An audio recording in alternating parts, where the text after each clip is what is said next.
안녕하세요. 과학을 사랑하는 친구들 반갑습니다. 자, 오늘은 3단원 중에서도 이산화탄소, 이산화탄소에는 어떤 성질이 있는지 알아보도록 할 건데요. 산소와 잘 구별해서 정리를 해두시는 게 좋습니다. 라는 거 강조해드리면서 들어가 볼게요.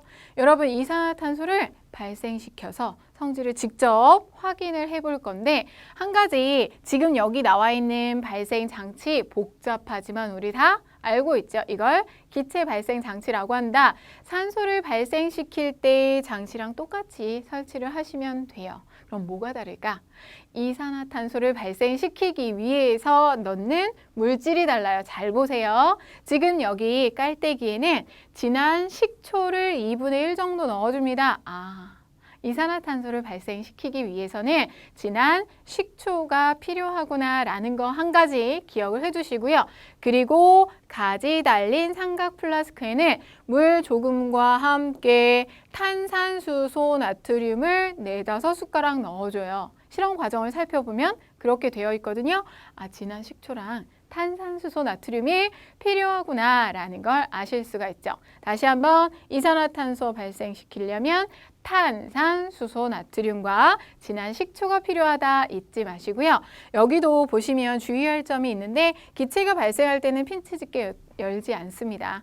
핀치집게를 열어주면 위로 부글부글 올라올 수 있어요. 주의하시고 자 이렇게 해서 진한 식초를 핀치집게 열어서 조금씩 떨어뜨릴 거예요. 그러면 삼각 플라스크 내부에서는 부글부글 거품이 발생을 하고요. 기체가 발생을 하겠죠.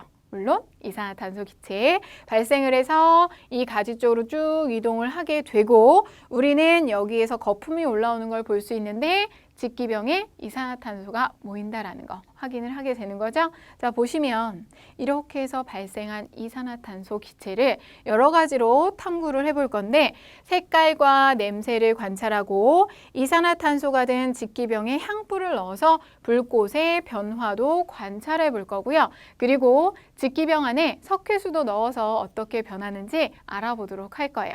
자 그러면 이 결과 확인해 봐야 되겠죠? 우선 이산화탄소의 색깔과 냄새를 알아볼 건데 여러분들 색깔 확인할 땐 어떻게 한다? 뒤쪽에 흰 종이를 대고 본다. 그랬더니 색깔이 없구나 라는 거 알 수가 있고요. 그리고 바람을 일으켜서 냄새를 맡아볼 거예요. 냄새를 맡아봤더니 냄새도 나지 않아요. 이산화탄소는 색깔과 냄새가 없습니다 라는 거 확인을 하실 수가 있겠죠.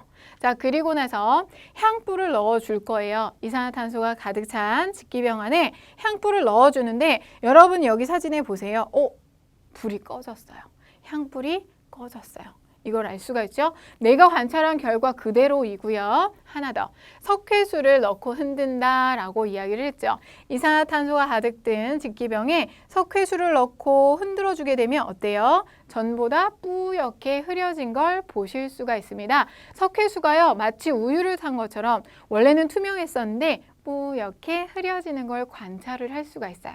자, 이게 바로 이산화탄소의 성질입니다. 자, 이 탐구 결과를 바탕으로 이산화탄소의 성질을 정리해 보도록 할 건데 우선 이산화탄소는 색깔도 냄새도 없어요. 여기까지는 산소와 비슷하죠. 산소도 색깔 냄새 없었고 이산화탄소도 색깔과 냄새가 없고요. 두 번째부터 달라지죠. 물질이 타는 것을 막는 성질이 있어요. 물질이 타지 못하게 막아주는 성질을 가지고 있고요. 세 번째, 이산화탄소는 석회수를 뿌옇게 만드는 성질이 있습니다. 라고 나와 있는데요. 여러분들 요거는요.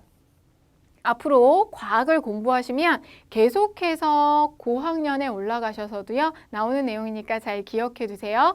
이산화탄소는 석회수를 뿌옇게 흐려줍니다. 알아두시고요. 이러한 성질이 있기 때문에 우리는 일상생활에서 여러 가지로 사용을 하고 있는데 자, 여러분 여기 보세요. 탄산음료, 자동 팽창식 구명조끼에 이용한다 라고 나와 있습니다. 여러분들 탄산음료 많이 좋아하시죠? 좋아하면 안 되는데 몸에 별로 좋지는 않은데 이 탄산음료에는요 이산화탄소가 녹아 있어요. 이산화탄소가 녹아 들어가 있어서 여러분들이 왜 탄산음료를 탁 따주면 슉 하면서 푹푹 뭐가 올라오죠. 그게 바로 이산화탄소. 그래서 여러분들이 쉽게 이산화탄소를 모을 수 있는 방법 중에 하나가 탄산음료를 이용하는 거예요. 탄산음료를 열어서 거기서 나오는 기체를 모아주면 이산화탄소를 쉽게 모아줄 수 있다라는 것도 살짝 기억해 두시고요. 여기 자동 팽창식 구명조끼 같은 경우는 자동으로 안에서 이산화탄소가 푹 하고 나오면서 부풀어 오르고 물 위에서 뜰 수 있도록 도와줍니다. 다음, 불을 끄는 소화기의 재료로 이용됩니다. 여러분들 아까 물질이 타는 걸 막는다고 했죠. 그래서 소화기 안에 이산화탄소를 채워 놓았다가 쭉 뿌려서 불을 끌 때 사용을 하기도 하고요. 여기 보시면 음식물을 차갑게 보관하는 드라이 아이스로 이용한다 라고 나와 있죠. 여러분들 드라이 아이스는요, 이산화탄소를 꽁꽁 얼린 거라고 생각을 하시면 돼요. 그래서 드라이 아이스로 존재를 할 수 있는, 꽁꽁 얼려서 이게 이산화탄소구나 라고 알아두시면 좋고요.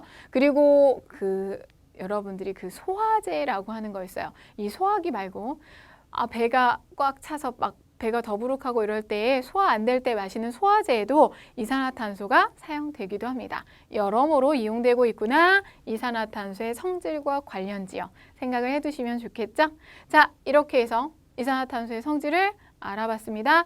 탐구할 때 이산화탄소 발생시키기 위해서 필요한 게 무엇인지 한 번 더, 용어가 어려우니까, 물질의 이름이 어려우니까 한 번 더 생각해 보시고요. 자, 그러면 선생님이랑 배운 내용 정리해 봐야 되겠죠? 자, 우선 첫 번째로 기체 발생 장치에서 이산화탄소를 발생시키려면 우선 탄산수소 나트륨이 필요해요.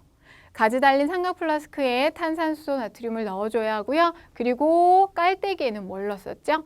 진한 식초를 넣어줬었죠. 탄산수소 나트륨과 진한 식초가 필요하다 정리해 두시고요. 그런 다음에 이산화탄소의 성질을 이제 정리해 봐야겠죠. 이산화탄소는 무엇을 뿌옇게 만들었었죠? 석회수를 뿌옇게 만들고 물질이 타는 것을 방해했죠. 못하게 했죠. 그걸 기억하셔야 돼요. 물질이 타는 것을 막는 성질이 있습니다. 라고 정리해 보도록 할게요. 자, 오늘 이산화탄소의 성질을 정리해 봤는데요. 산소와 이산화탄소 구별 지어서 말끔하게 정리하고 암기 부탁드리고요. 이만 마치도록 할게요.